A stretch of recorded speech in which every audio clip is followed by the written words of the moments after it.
All right, today I'm going to talk about my controversial opinion on soulmates. So let's get into the verse, Matthew 22:30, which says this: For in the resurrection they neither marry nor are given in marriage, but are like angels in heaven.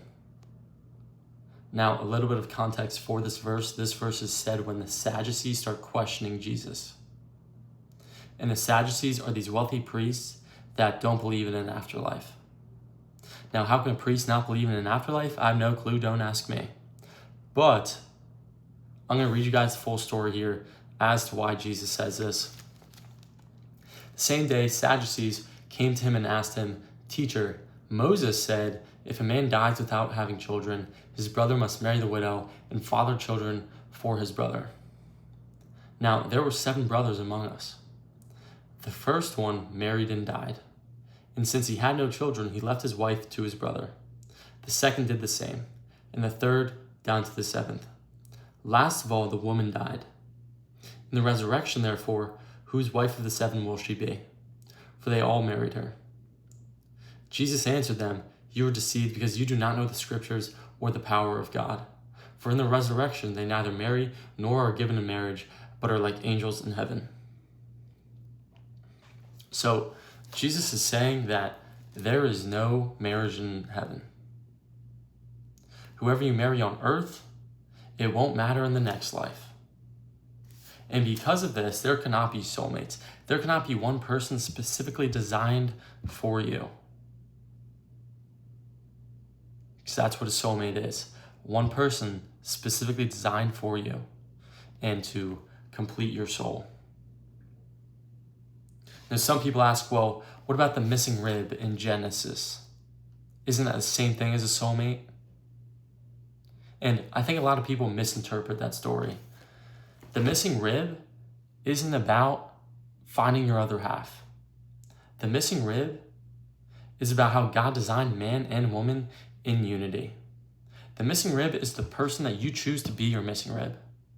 And not every person should qualify to be your missing rib. I mean, even to just talk about myself. There are women out there that wouldn't make a good match for me. I know there are women out there that wouldn't make a good match for me because I learned the hard way. Don't look at the prettiest girl in the room and think to yourself, well, that's a woman for me, guaranteed.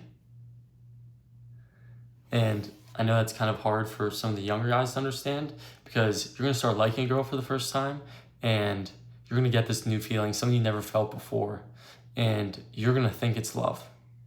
But in reality, that feeling is more likely to just be lust. And what I've noticed as I become more mature, I'm more likely to choose a woman that is similar to me. Similar personality, similar habits, similar day-to-day life. We shouldn't be exact, but our lives should line up.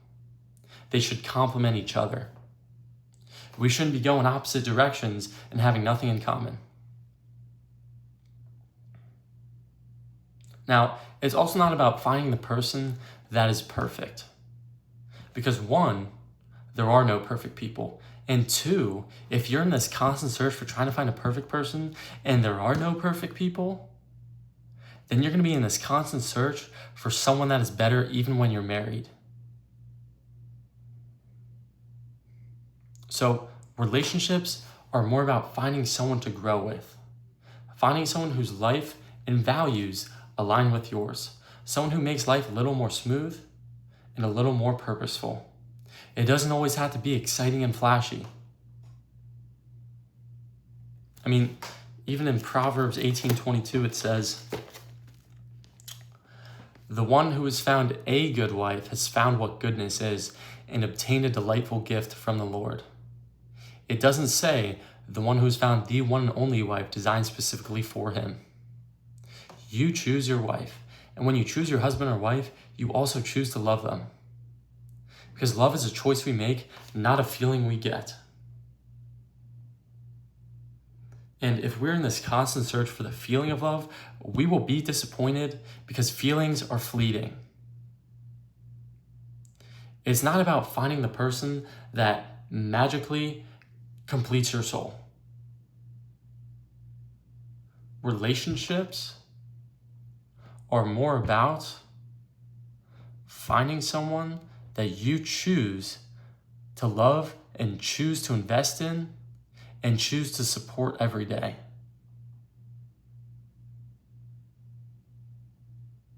This way, it's not about destiny or fate. It's about intentional connection, mutual respect, and shared life goals.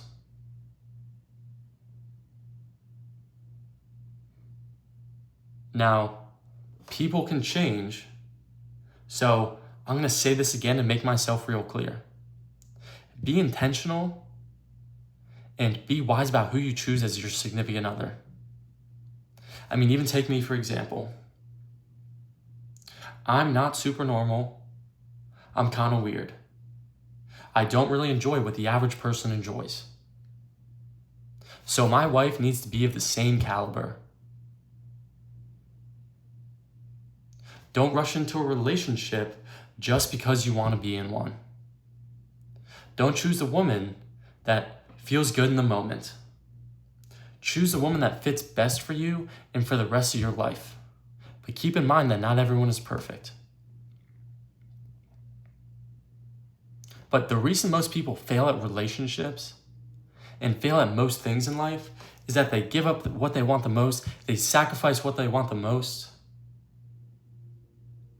for what they want right now in the moment.